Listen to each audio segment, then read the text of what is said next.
جیسے یہ قمیص کا گریبان جس کو بٹن پٹی کہتے ہیں، تو یہ عموماً الٹی ہوتی ہے. الٹی کا مطلب ہے جیسے الٹا ہاتھ آپ دائیں ہاتھ پہ رکھیں، یہ الٹی ہے نا.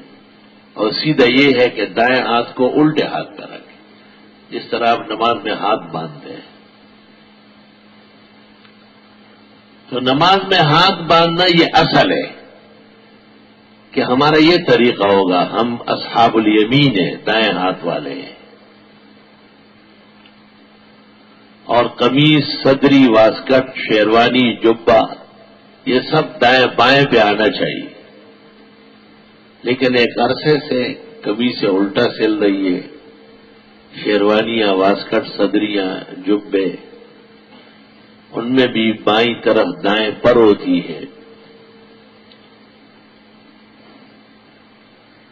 ایک صاحب علم نے مجھ سے کہا کہ آپ کے علاوہ کسی اور نے یہ بات نہیں کہی.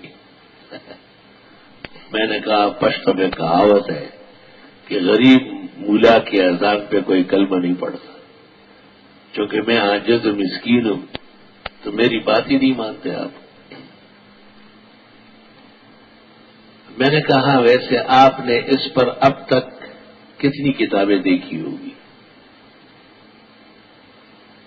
تو چپ ہو گئے. میں نے کہا لباس کے آداب پر اور کون سا لباس سنت ہے کون سا نہیں ہے، اس پر کتنی کتابیں لکھی ہے اور سب سے پہلے کس نے لکھی، سب سے اہم کسی معلوم ہے آپ کو؟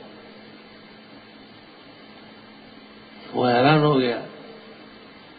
میں نے کہا یہ اتنا حق تو عالم کی حیثیت سے آپ پر ہے نا کہ آپ اپنے پیغمبر اور اسلامی طریقے کا لباس دیکھیں. میں نے کہا شیخ عبدالحق محدث دہلوی نے ایک کتاب لکھی ہے، اس کا نام ہے کشف المحجوب فی لباس المحبوب. اس میں لکھا ہے کہ قمیص کا جو گلا ہے بٹن پٹی دائیں بائیں پہ ہونا چاہیے. اور یہ جو رواج ہو رہا ہے کہ سب لوگوں نے الٹے سلوایا، یہ غلط طریقہ ہے.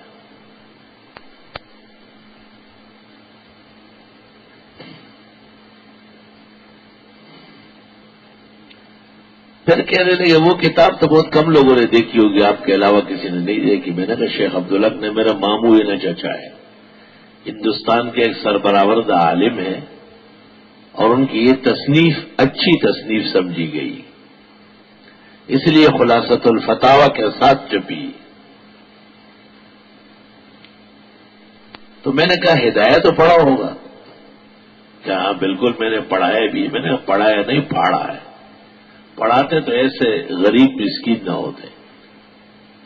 میں نے کہا کتاب الجنائز میں صاحب ہدایت کہتے ہیں کہ مردے کو جب کفناتے ہیں تو پہلے بائیں طرف کا کفن لپیٹے لیفوق علیہ الیمنا، تاکہ دائیں کپڑا اوپر آ جائے.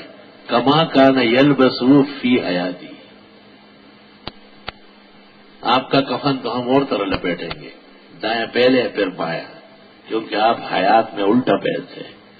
صاحب ہدایت تک جو مسلمان پیدا ہوئے تھے وہ اس طرح کہتے تھے جیسے میں کہتا ہوں. تبھی تو وہ کہہ رہے ہیں کہ کفن تک اس بات کا خیال رکھا جائے.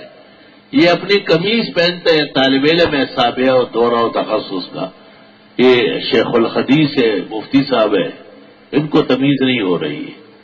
وہ صاحب ہدایت کہتے ہیں کہ مرنے کے بعد بھی دائیں کو بائیں پر کر دیں.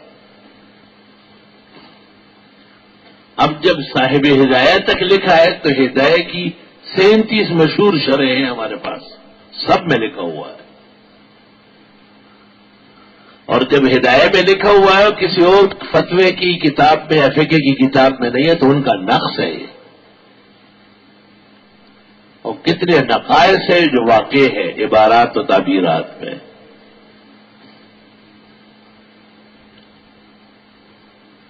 خیر الحمدللہ انہوں نے اپنے بھی کپڑے ٹھیک کیے، اپنے شاگردوں کو بھی نصیحت کی، بلکہ ایک دفعہ مجھے لے گئے، کہا جو اس پر بیان کر لو.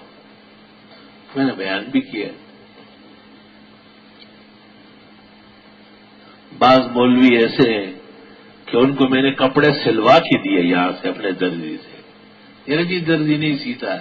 وہ کہتے ہیں اس کا کیا مطلب ہے؟ مطلب تو بیان کرنا. درزی کو نہیں سمجھا سکتا ہے، وہ پیسے لیتا ہے مفت سیتا ہے. خیر جی درزی کے پیچھے گیا میں، اس کو سمجھا. اس نے کہا مجھے نہیں بولا، آج کے بعد انشاءاللہ میں اور لوگوں کو بھی نصیحت کروں گا کہ علماء آئے تھے اور مسئلہ یہ ہے کہ دائیں بائیں پہ آؤ. تو میں نے کپڑے جوڑے سلوائے اور مولویوں کو دے دیے. میں نے کہا یہ مفت ہو رہے ہیں. یقین کر لو بعضوں نے تبدیل کیے اور بعضوں کے جب وہ پتہ نہیں کہاں آگے پیچھے کہاں چلے گئے. وہ جو اس لیے تھے ختم فلاڑے لفظ جوڑی پیو کال کے ختم. ہاں میرے سلوانے کا یہ مطلب ہے کہ تو جو ہے نا ابھی چلنا سیکھ رہا ہے اور جیسی ماں کسی کو قمیص اڑاتی ہے میں تمہیں اڑاؤں گا. میرا مقصد یہ کہ آپ انسان ہوں گے اور آپ اس عمل کا احترام کر کے خود بھی ہمیشہ ایسا کریں.